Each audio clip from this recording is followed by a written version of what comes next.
Blank Entrevista no ar, e hoje a gente tem a honra de receber o Dr. Giovanni para falar sobre cirurgia bariátrica.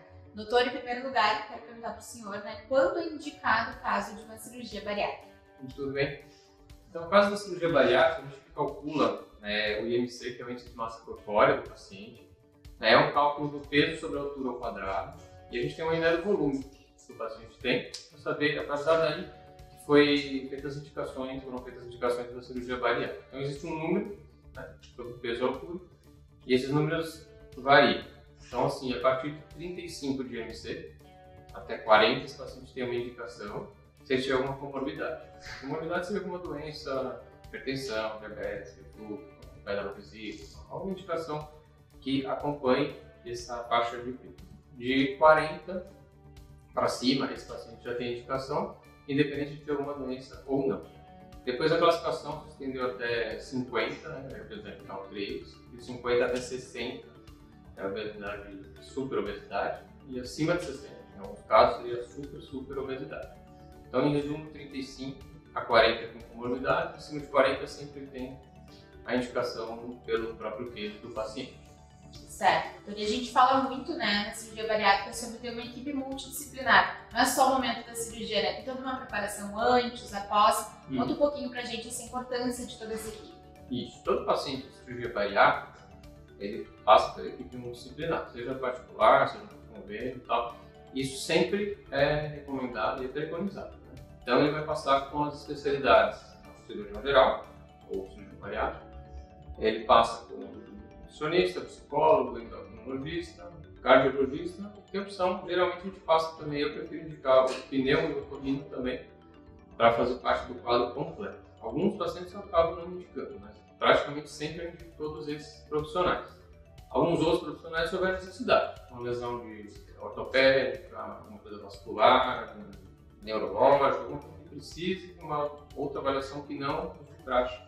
Então também é indicado, todos fornecem um laudo, cada profissional vai ter a sua importância, Então todos avaliam o paciente e acabam dando um laudo para a gente poder fazer a cirurgia sob o ponto de vista de cada profissional. Então esses laudos são super importantes e são obrigatórios, são os que a gente usa para fazer a cirurgia bariátrica. O nutricionista vai acabar avaliando a parte da nutricionista é uma das mais importantes. Ela vai tentar geralmente emagrecer o paciente para a cirurgia, para que a cirurgia seja mais fácil, de uma maneira mais tranquila. A gente cria um espaço, diminui um pouco o inchaço de fígado. Então, os pacientes que tiverem entre 35 e 40, emagrecimento um pouco, acima de 40, 50, 55, aí tem que ter emagrecimento de 10 a 20% que a gente calcula do excesso do peso. Então, é um trabalho super importante que elas fazem para ajudar a gente. E a parte da orientação total da dieta. A gente deixa a cargo, a gente sempre tem uma nutricionista da equipe, então quase todos os cirurgiões bariátricos gostam de ter uma nutricionista própria, para que sempre tenha a mesma regra, que não foge muito de um paciente para outro, para que a gente tenha um resultado igual para todos os pacientes. Então ela vai trabalhar a parte do cardápio pré-cirúrgico, essa parte de emagrecimento, ela já vai introduzindo algumas coisinhas, às vezes ela faz um exercício de dieta líquida para o paciente acostumar. E o pós-operatório, que é mais complicadinho, que é um dieta líquida, eu trabalho 30 dias, dieta líquida, depois vai evoluir para dieta geral. Então, o trabalho da nutricionista é super importante, o psicólogo também muito importante. Daí, às vezes, eu seguro até paciente quando a psicóloga me liga e acha que não está bom. Então, isso é uma coisa importante, que a gente não deve passar por cima. Tem pacientes que realmente não estão preparados. Eu sempre falo para o meu paciente, a primeira coisa que você quer fazer para cirurgia bariátrica então a primeira coisa que você tem que estar em ordem para fazer, você querer estar preparado psicologicamente. Aí a partir daí a gente vê o resto que vai junto dela, que são os especialistas. Tal.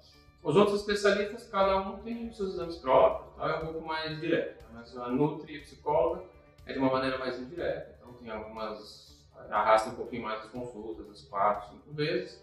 E os outros são mais exames e retornos, dando os exames todos prontos, fica liberado para o procedimento. Perfeito, doutor. E quanto tempo dura em média o procedimento?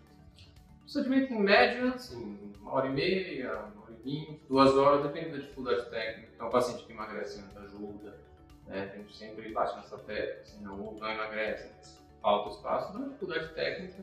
Eu sempre falo para eles assim, pelo menos umas 2 horas para não criar expectativa. Tá, já vi colega que faz em 40 minutos, tá super bem. Aí a média é 1h30, 2 horas, às vezes pode passar um pouquinho, não muito mais que isso. Tá? Doutor, muita gente tem medo, né? Quais são os riscos dessa cirurgia?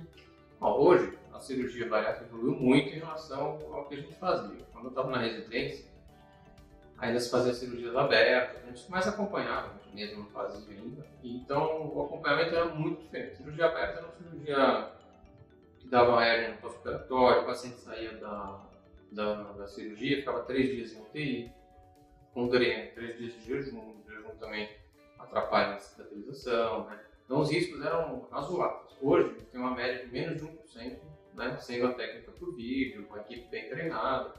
Então muito raro ter alguma complicação. Alguns riscos são inerentes ao procedimento: trombose, própria obesidade e o risco cirúrgico. Fístulas, que graças a Deus quase não acontecem, né? Os navegadores evoluíram muito, né? Então a equipe bem treinada, né? Pode acontecer, claro, qualquer paciente, mas o risco é mínimo, menos de 1% e tal. E a recuperação dos pacientes hoje em dia é muito rápida. Eles mesmos se surpreendem no pós-operatório. Eu achei que não ia ser tão simples assim.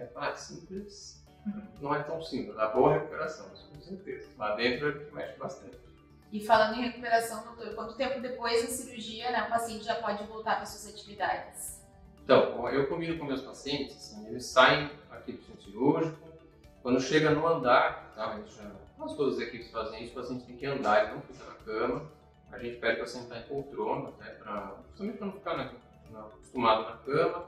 Quanto mais cedo ele levantar, melhor o pós-operatório dele. Então ele vai ter menos dor, menos enjoo, né, a recuperação dele se dá de maneira muito melhor. Então ele sai andando praticamente, né, depois que ele acordar, passar os efeitos anestésicos, sem tontura, sem nada, vai para o corredor, já sai andando.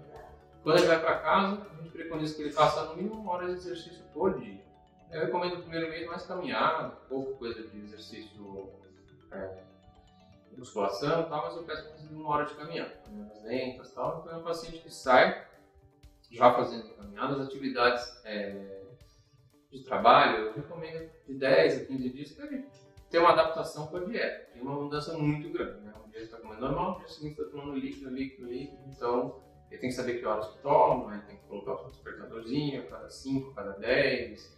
Então é mais o preparo dele, o tempo dele se adaptar com a dieta. Acima de 10 dias a pessoa não está sabendo direito tudo que ele faz ali, e aí ele já pode voltar à sua atividade. Quem trabalha em escritório e me pede, fala à vontade, pode ficar, ir para o escritório no segundo dia, no terceiro dia pode, dirigir a gente libera com 7 dias. Então assim, é uma cirurgia, apesar de grande, a recuperação é muito boa, muito fácil. O maior incômodo, assim, que nem é um grande incômodo mesmo, ela tem uma dieta líquida, que é muito diferente, mas é uma cirurgia que não tem fome, então às vezes não consegue nem os líquidos totais do dia dar conta de tomar porque fica saciado, então tem fome não vai ter, que é o grande medo do paciente. Sim. Doutor, e para finalizar, como é que é realizar esses procedimentos aqui dentro do Blank? Legal. A gente gosta muito do Blank, é um hospital novo, um conceito novo em São Paulo. Acho que é um conceito, como os próprios gestores falam, né, de médico para médico, e realmente é um lugar onde a gente tem aonde ser ouvido, tem as consultoras, os próprios gestores deixaram contato com a gente. Então, acho que desde o manobrista, quando a gente entra, a logística do hospital, em chegar, né, da garagem, entrar no conforto, no vestiário, subir, assinar o termo do centro cirúrgico, que é uma grande adianta, a gente só tem a elogiar, assim, uma maneira nova, e que bom que veio para São Paulo e vai ficar com certeza. Então é um grande prazer de recuperar aqui. Que bom, doutor, e muito obrigada pela sua participação. Imagina. E se você gostou, deixe o seu like e também o seu comentário aqui embaixo do vídeo. Até a próxima!